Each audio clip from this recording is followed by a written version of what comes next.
Le trajet qui sépare aujourd'hui Bordeaux de Toulouse prend environ 2h10 en train classique, sur une infrastructure qui partage les mêmes voies avec des dizaines de services régionaux, des trains de marchandises et des intercités de toutes sortes, accumulant retards et contraintes opérationnelles, la marque de fabrique d'une ligne conçue pour une autre époque. Quand la ligne à grande vitesse Bordeaux-Toulouse entrera en service, cette même distance sera parcourue en 1h05 à 320 km/h sur 222 km de plateformes dédiées construites de zéro, sans partager l'espace avec personne. Et la différence n'est pas seulement une question de temps, mais d'une logique de mobilité tout entière.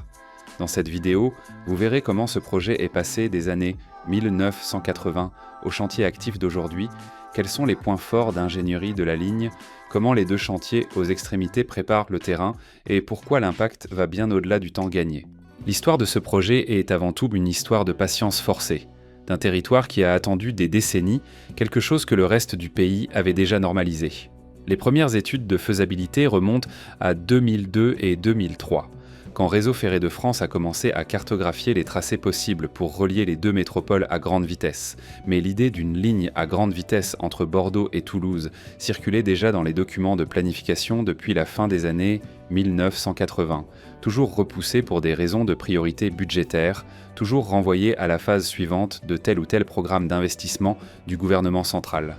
Pendant ce temps, Paris accélérait vers Lyon, Marseille, Lille et Strasbourg, tissant un réseau à grande vitesse qui a transformé la géographie économique du pays, mais qui s'est arrêté au sud-ouest comme s'il existait une frontière invisible juste au sud de Bordeaux, laissant Toulouse, la 5e aire urbaine de France et capitale mondiale de l'aéronautique, techniquement isolée de ce système par une ligne classique saturée et vieillissante où de vieux trains surchargés de voyageurs roulaient sur des voies en souffrance chronique, accumulant suppressions et interruptions imposées pour des réparations qui se multipliaient au fur et à mesure que l'entretien différé présentait sa facture. La déclaration d'utilité publique est venue en juin 2016, après plus d'une décennie d'études techniques, d'enquêtes publiques et de contentieux juridiques, et a été confirmée définitivement en 2021 par le Premier ministre de l'époque, Jean Castex, qui a pris l'engagement d'un financement de l'État à hauteur de 4 milliards d'euros. En février 2022, les acteurs financiers ont conclu un accord contraignant réunissant 25 collectivités territoriales au sein d'une structure baptisée Société du Grand Projet du Sud-Ouest, créée spécifiquement pour gérer les ressources et les marchés du projet, avec un financement réparti en 3 parts quasi égales entre l'État, les collectivités et l'Union européenne. L'autorisation environnementale pour le premier grand chantier, au nord de Toulouse, est arrivée en février 2024. Et les engins sont entrés en action peu après, ouvrant une phase que les défenseurs du projet attendaient depuis au moins 2 décennies. Le concept central de la ligne est, pour le dire simplement, de créer une plateforme dédiée où le TGV n'est en concurrence avec personne pour l'espace. La comparaison la plus parlante est celle d'une route ordinaire où tous les véhicules partagent la même chaussée, du poids lourd à la voiture de sport, générant un chaos de vitesse et de priorité, opposé à une voie express construite uniquement pour des véhicules haute performance, avec des courbes larges, des pentes douces et aucun croisement à niveau. La nouvelle ligne circulera à 321 km/h sur une plateforme dont la géométrie, courbes et déclivités, a été calibrée spécifiquement pour les rames à grande vitesse, sans aucun train régional ou intercité lent partageant cet espace.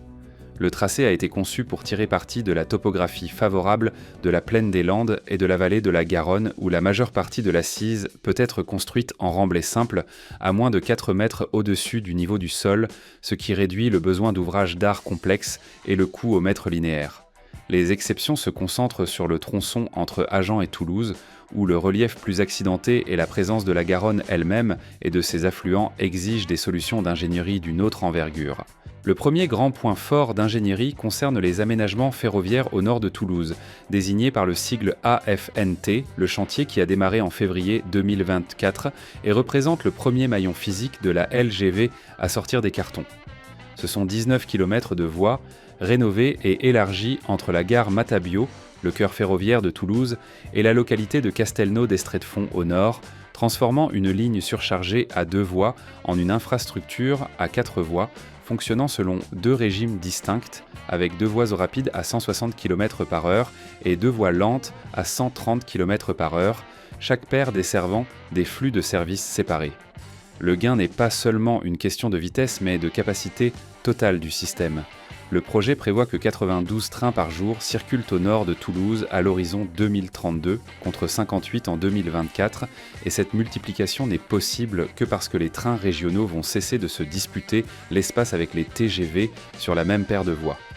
En décembre 2025, les installations de traction électrique étaient déjà en cours de montage à la halte ferroviaire de Saint-Jory, et les premiers mâts de caténaire apparaissaient entre Saint-Jory et Fenouillet, signalant que la transformation de Toulouse ne commence pas à l'inauguration de la nouvelle ligne, mais des années auparavant, tandis que le chantier impose encore des interruptions programmées à la circulation locale.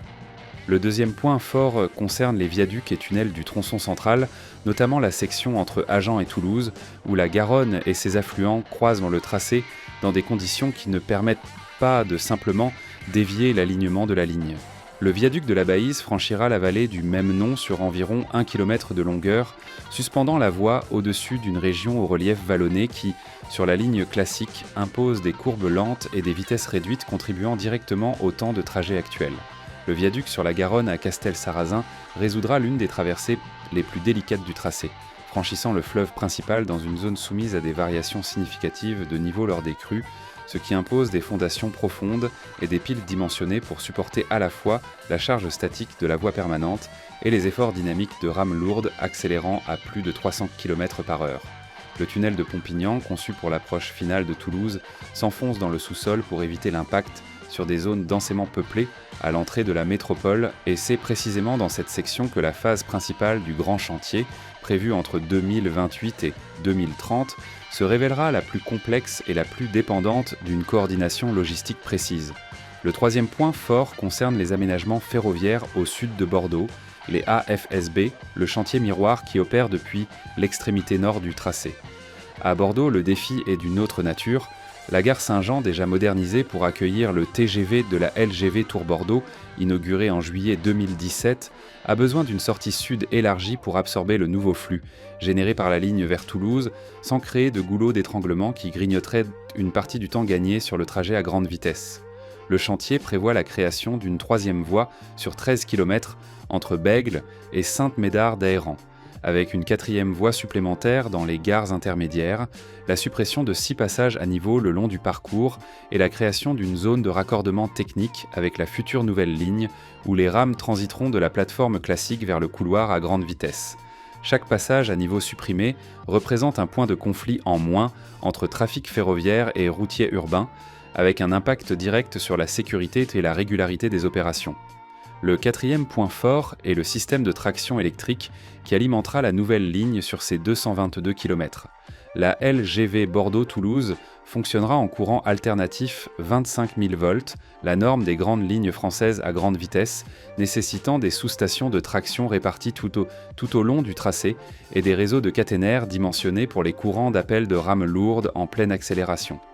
Sur le chantier au nord de Toulouse, une nouvelle sous-station a été construite à La Courtansour et une autre a vu sa puissance augmenter à Saint-Jory, où des transformateurs de 7,3 MVA ont commencé à être installés au cours de 2025. SNCF Réseau a attribué au groupe d'ingénierie Systra un contrat de 200 millions d'euros pour l'assistance à la gestion du projet sur 9 ans, couvrant la cohérence technique des études, les cahiers des charges des grands lots de travaux et le suivi de l'exécution aux 2 extrémités de la ligne, signe que le projet a définitivement quitté la phase des papiers pour entrer dans celle des décisions d'ingénierie irréversibles. Ce qui sépare encore le chantier de l'exploitation est un ensemble d'étapes enchaînées avec des dépendances peu strictes. Sur le plan financier, le protocole signé le 7 mai 2026 à Toulouse par le Premier ministre Sébastien Lecornu, accompagné des présidents des régions Occitanie et Nouvelle-Aquitaine et des exécutifs des métropoles de Bordeaux et Toulouse, a engagé 820 millions d'euros sur 2026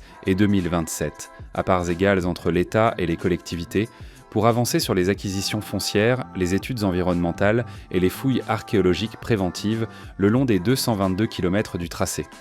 Le mot choisi par les signataires a été « réversible », et le poids politique de cette expression n'est pas anodin dans un pays où des projets d'infrastructures ont déjà été rouverts et abandonnés après des années d'investissement.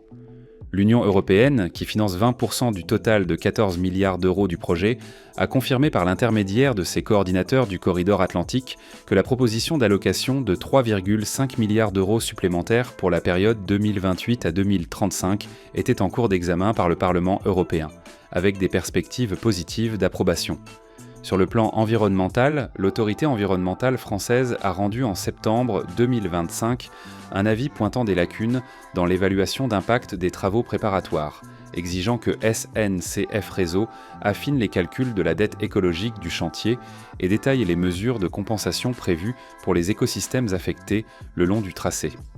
Les fouilles archéologiques préventives, financées par une convention spécifique de 267 millions d'euros approuvée au cours de 2025, ont été autorisées par arrêté interpréfectoral en février 2026 et s'étendent sur toute la longueur du tracé, avant qu'aucun engin de grande envergure ne commence à remuer la terre. Les grands lots de travaux, les marchés globaux qui couvriront les principaux tronçons de la nouvelle ligne, doivent être lancés en appel d'offres encore en 2026, pour que les groupements d'entreprises puissent mobiliser équipes et matériel à temps pour tenir le calendrier des terrassements prévus pour 2028, suivi par la pose de la voie permanente et des systèmes de signalisation entre 2030 et 2031, et par la phase d'essai qui précède l'ouverture commerciale attendue entre 2032 et 2033. Ce que la LGV change concrètement pour le quotidien de la région va bien au-delà du temps gagné. Et Toulouse est l'exemple le plus éloquent de cette échelle d'impact. Toulouse est aujourd'hui la 3e ville de France par sa population, capitale mondiale de l'aéronautique grâce aux sièges et aux principales usines d'Airbus, siège de centres de recherche spatiale et d'universités très compétitives, et en même temps une métropole qui, jusqu'à l'ouverture de la LGV, demeure la grande capitale européenne de son envergure encore non intégrée au réseau à grande vitesse de son propre pays. Les ingénieurs et cadres d'Airbus qui circulent régulièrement entre Toulouse, Paris et Hambourg voient dans la LG-FIN un argument concret d'attractivité résidentielle, la possibilité de vivre à Toulouse et d'atteindre Bordeaux avec ses correspondances aériennes intercontinentales en un peu plus d'une heure de train, changeant complètement le calcul de ceux qui décident où installer équipes et projets à long terme. La connexion avec Paris se réduit d'environ 4h30 à 3h10, intégrant Toulouse au corridor de temps de trajet qui positionne déjà des villes comme Lyon et Bordeaux comme satellites fonctionnels de la capitale. La projection va plus loin encore. La ligne partage 55 km de tracé avec la future LGV Bordeaux-Dax qui vise à son tour la frontière espagnole à Hendaye, insérant le sud-ouest français dans un corridor ferroviaire international qui reliera Paris à Madrid en environ 6 heures lorsque les 2 lignes seront achevées. Mais vous, qu'est-ce que vous pensez d'une ligne à grande vitesse qui a mis plus de 20 ans à sortir des cartons et qui va encore nécessiter une décennie avant d'entrer en service, mais qui promet de redesigner la mobilité de toute une région ? Dites-le en commentaire. Ici, c'est la grande construction. Likez la vidéo, abonnez-vous et regardez la vidéo précédente.